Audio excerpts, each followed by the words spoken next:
This presentation is taken from Harari's 21 Lessons, where he talks about immigration. And he explains immigration, the whole immigration conundrum, without venom, which I think is really important, and that's why I'm doing this, okay? He talks about there's three basic conditions concerning immigration that we have to look at. And the first is basically the host country allowing the immigrants in to begin with, right? And the question is that a duty or is it a favor that the host country is providing? And the people who are pro-immigration, they see it as this is the duty. The countries have a duty, whereas the antis say that no, they are providing a favor. But if it is a duty, then the host must make it work, and so they have to welcome and use the immigrant. Whereas if it's a favor, the immigrant really has to make it work. And so the host may tolerate the immigrants, but they don't have to welcome them, and they don't really have to change for them. The other issue then that he talks about is the immigrant must embrace at least the core norms of the host country. And the people who, so you have the host culture versus the immigrant's culture.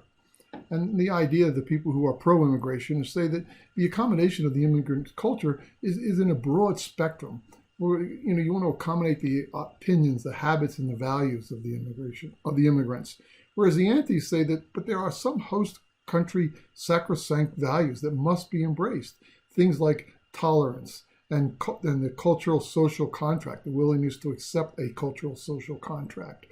And so that's where they're different. Now, what is it also? The third question he talks about is how does an immigrant become a full member? All right, when the full host service is going to become available.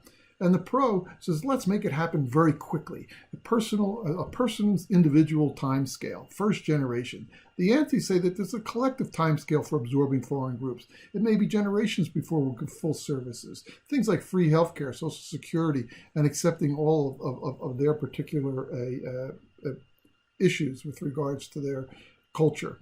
So the big open issue, though, he says, is that who decides that the contract has been breached or fulfilled? But all of these things he presents in such a way that we're not looking at venom. Thank you.